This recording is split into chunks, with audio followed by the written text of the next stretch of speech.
Okay, so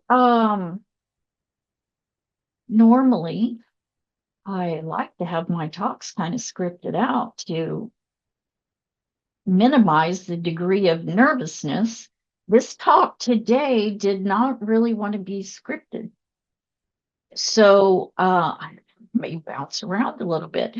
And as Jill said, I may not include everything that I intended to, but I offer it to you, and whatever is useful to you, please work with as you'd like. And if there's not much here that resonates with you, you still can use the 20 minutes of silence for however it would most benefit you. So,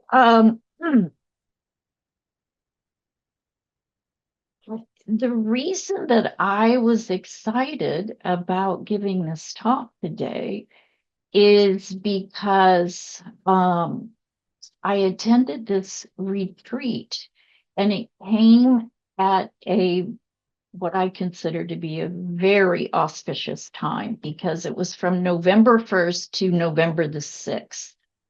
So I was held within this amazing community of 23 people over the lead up to the day of and the day following the election. And it caused me to think differently about the results and how like what I should be doing with my time. Of course, I'm a 3 on the Enneagram, so I'm always thinking about what am I doing? What should I be doing? What can I be doing? But it had kind of a profound effect on me. And so the retreat was led by a person, one of my Enneagram teachers, and then a friend of mine who is an expert on a family systems theory called family constellations. And the retreat was an experiment to see what would happen if we brought those two disciplines together. And so I want to share two things with you that I think that came out of the retreat for me that I just put in the context of supporting me in my spiritual practice, in my life journey. And so I basically just want to share these two things with you because I think in the environment that we're living in today, post-election, but really, I mean, it's just a continuation of what we've been, living for a long time. Uh, some very challenging circumstances and how we can support ourselves and what can we be doing to try to bring some healing and some harmony to the world that we are living in, and some heightened just awareness and resolve, maybe, to try to do what we can to benefit the world that we're living in right now. So if you were here last week, Jill's talk was all about telling the truth of what's going on for us right now. And I want to piggyback off of that because that was really one of the key messages from this retreat. That in our spiritual journey, it's very important for us to learn how and to practice on a daily basis, checking in with ourselves and taking enough time for that check in so that we connect with what is going on inside our bodies. And the I had actually gotten this teaching before, but some of the teachings that we get, we lose them pretty quickly and we have to be reminded again. And so I was reminded again at this retreat of a very useful practice. And basically, what it's about is remembering that at the same time that we might be going through a very challenging time, and we may feel all of this tension or constriction in our bodies, but there are also places in our bodies that feel open and receptive, and that it is important to connect with those places in our bodies too, because basically the idea here is that you are able to discharge some of that intense, constricting, uncomfortable energy by shifting your attention away from that to a place in your body where it actually feels light or open or calm or peaceful. And so I actually just want us to take a moment to close our eyes and just check in with your body. What physical sensations do you feel in your body right now?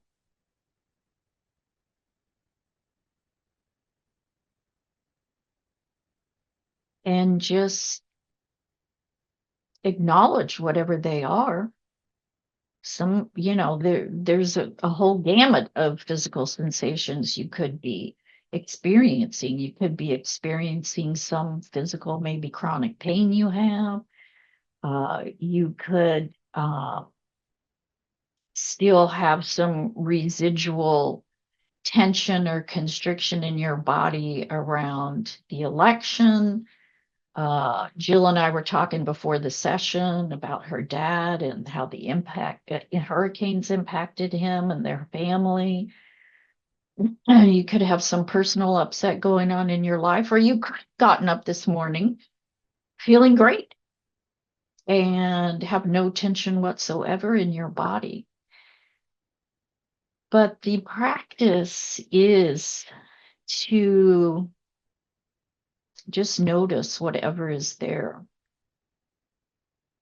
And if you do feel some constriction or tension or upset in your body, it's fine to acknowledge it. And you can sit with that as long as you like, because you will notice that if you sit with even a constricted feeling in your body for a matter of minutes, it will begin to dissipate or, uh, you know, get reduced on its own. But you also have this other option of just returning to your breathing and tracking your breathing coming in and down and up and out. And finding where in your body is your breath flowing freely, or where do you feel a sense of lightness in your body, a sense of openness.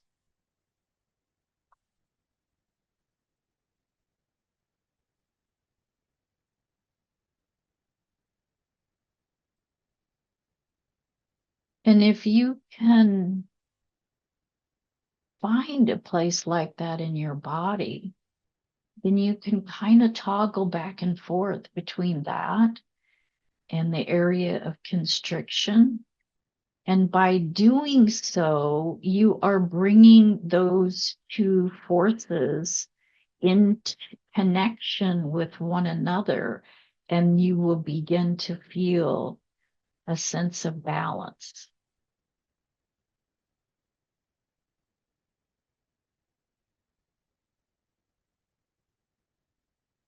And what we're after here is to have our life force being flowing freely throughout our bodies, flowing in an unconstricted way.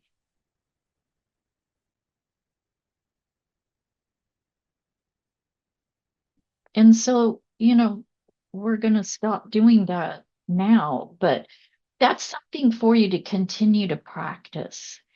And not just on the cushion, but in the middle of whatever is going on in your day. If you can just bring your awareness to what's going on in my body right now, and is there another place in my body where I actually feel more of a freer flow. So that was one part of what we practiced at this retreat, and it was so helpful because everybody was super triggered by what was going on, with the election and the results and the aftermath and all that. Mm.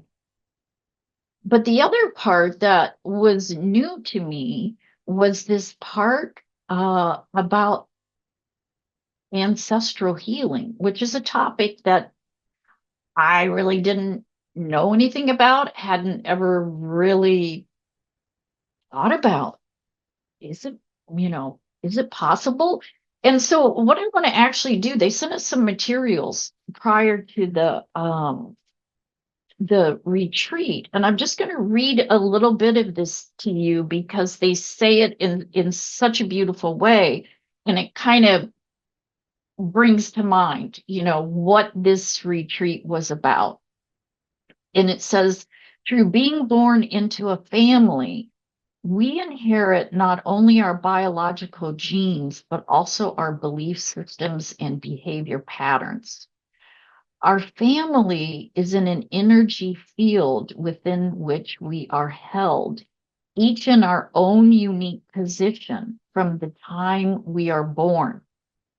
Just as airplanes are stacked above busy airports, each at its own level and speed, so we are held in our own individual family energy field at a particular level that limits or enhances our capacity for happiness, freedom of choice, success in accomplishing our goals, ability to maintain enjoyable relationships, health, and well-being.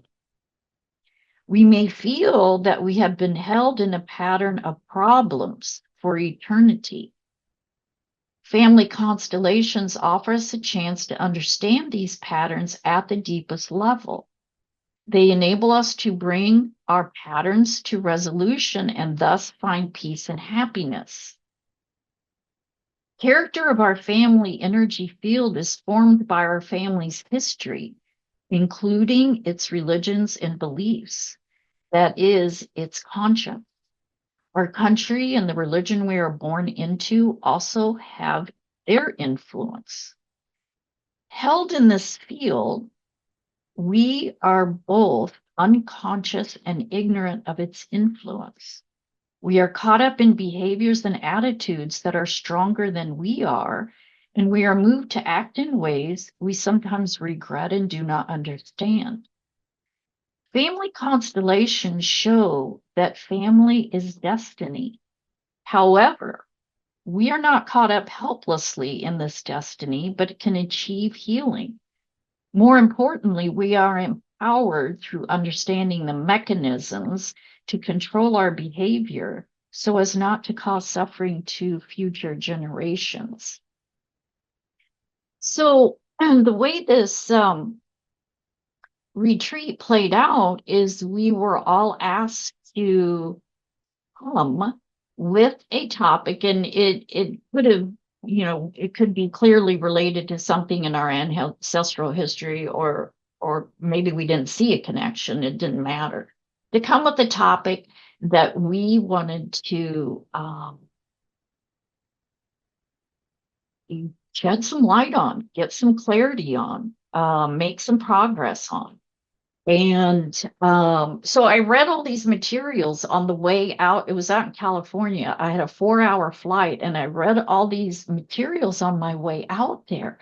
And kind of like magic, all of these things about my ancestors started coming to my mind, and I could begin to see how, things, the ways that my ancestors lived and things that had happened to them are impacting me in my life right now that I had just never really thought about. And so, over the course of these 5 days, each person in the retreat had an opportunity to work with the two instructors on their topic. And it ended up kind of in a way I won't even go into, but creating a dialogue with your ancestors that felt amazingly genuine and real. And being able to understand what was going on with those ancestors at the time they were living, and having some compassion for them, even though maybe what they did ended up wounding you in a way that you may have been somewhat clear about or not clear about at all, and then getting some resolution with that topic. And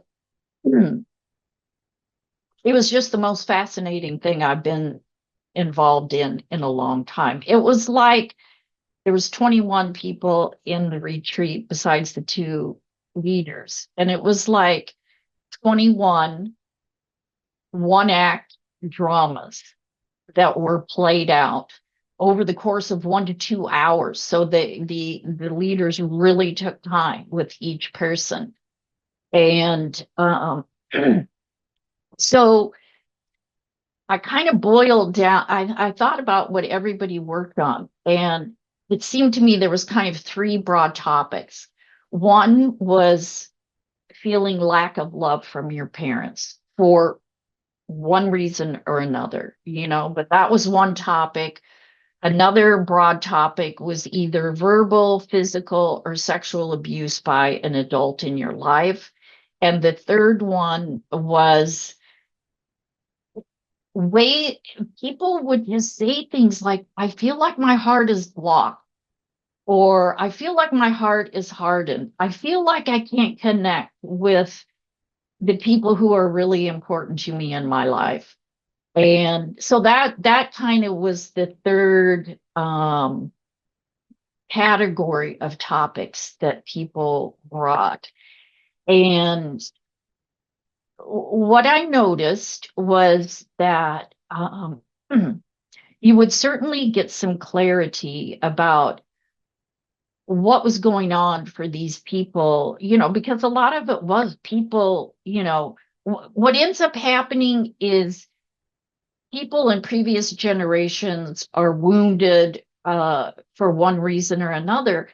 And then, even though they may say, well, I would never do that to my children, boom, it ends up happening over and over and over again, generation to generation to generation.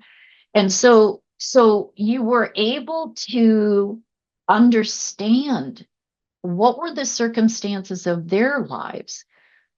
But even in understanding the circumstances of their lives and being able to have compassion for them, you were still like, but hey, this really impacted my life in a terrible way. And so you still felt like, well, the way I felt was that my heart was like I still had a guard up against these people, or my heart was still hardened because it's like, look what you did to mess up my life, you know? But the interesting thing about this family constellations theory is they use these statements called truth statements. And they're really, and so the leaders are trained in inserting these truth statements into the dialogue process. And you know that they work if all of a sudden there's a lot of easing of tension, or people would start crying, that there would just be this unburdening or this sense of relief. And so like uh I had I kind of came up with one. Where is it in here? Oh yeah. Um, so this is an example of a truth statement that's kind of general, but that was often used.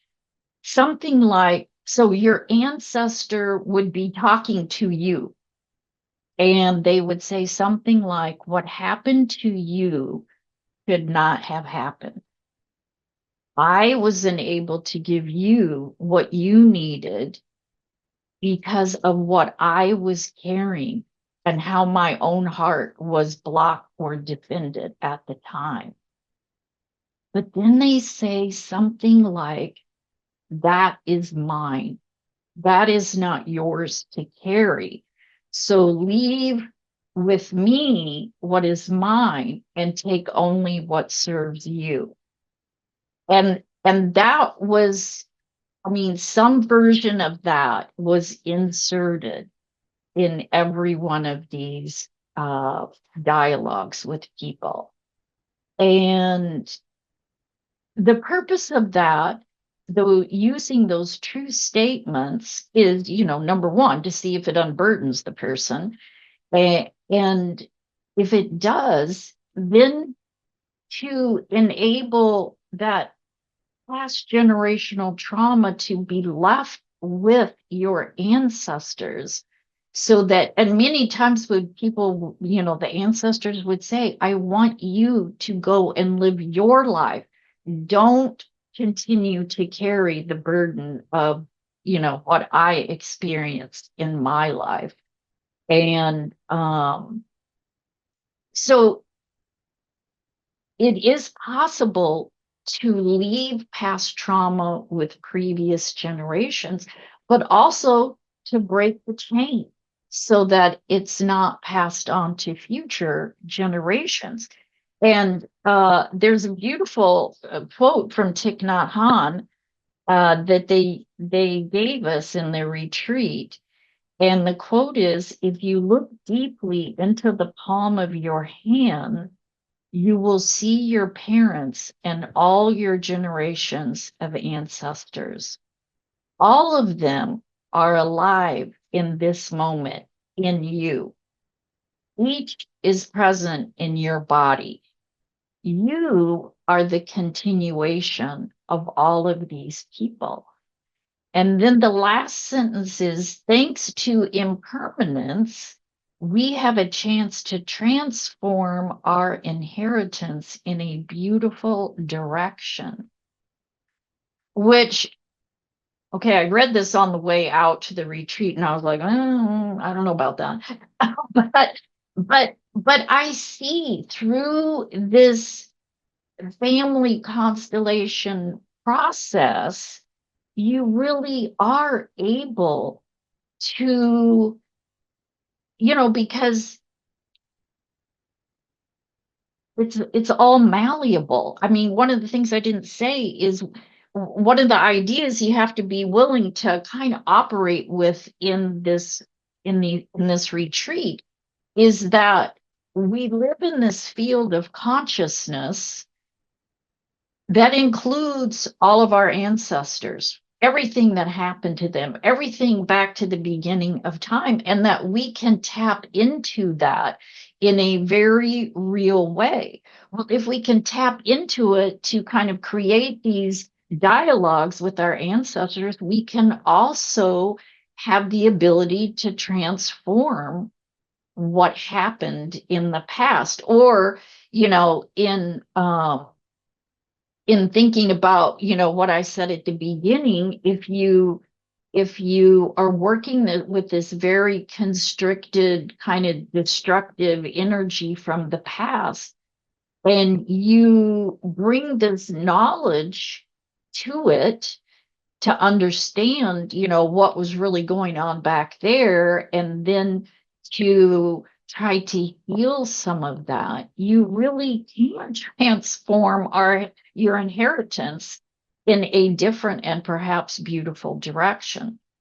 So, anyway, that, and I was thinking about, I mean, I could tell you about a million different examples, but I'll just share one quick one, and that is uh my mother and all of her siblings went to a one-room schoolhouse for the first part of my mother's education. But when she was in fifth grade, because of a whole nother set of circumstances, they had to move from where they were living to the city. And so their mother took them to the Catholic school, and they were sitting in the office with the principal. And my grandmother told this nun that her kids had been going to a one-room schoolhouse, but she also said, these are the grades that I want them to be enrolled in. And the nun said, they will never be able to keep up, because of course she didn't understand how you could, being in a one-room schoolhouse, you know come in and insert yourselves into a regular school. But what my mother said was, they were always learning everything in the upper grades, because the teacher would, she would focus on one set of students at one time, but then they heard everything else that was going on in the one-room schoolhouse. So they were always learning everything all the time. But the impact that had on my mother was that she never felt good enough. And the other thing was, they grew up in Kentucky and they moved to Evansville, Indiana. And people in Evansville always looked down on people from Kentucky.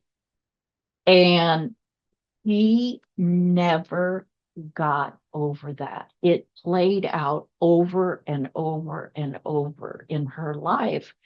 And I thought, okay, well, how's that impact me? And I'm like, okay, well, yeah, there's a lot of that got passed down to me, that not even that consciously aware of, but I know it is there, because I can see how it plays out in my life. So that's just one little thing. So I'm going to wrap this whole thing up by saying, how does this all connect to the election and so forth? Is, I believe, and this is just a theory I have, okay, you don't have to believe me or agree with me, but I really believe that a lot of the inappropriate, maladaptive behavior that we see in our country and around the world today could possibly be tied to unprocessed, unhealed ancestral trauma that we just don't even understand, because we've never looked at it.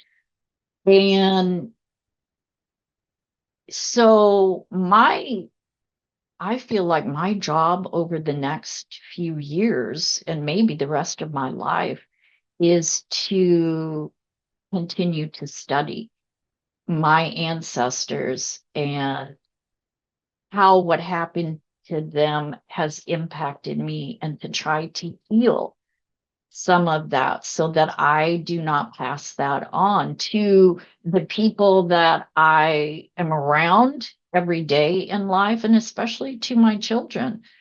Um, and so one idea I have is to actually do a study group on this next year.